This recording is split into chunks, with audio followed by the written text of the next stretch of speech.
Here's a little unboxing of this yard game right here, this Easter yard game. Just thought I'll show you guys how it comes packaged while I'm opening it up.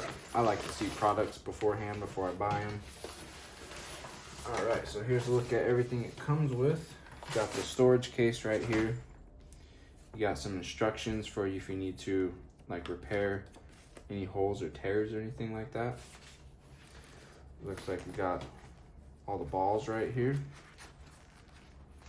You got a little pump to help you inflate all of them. And then, whoa. Gotta be careful with that because these things pop open real quick and I just knocked over my vase and everything.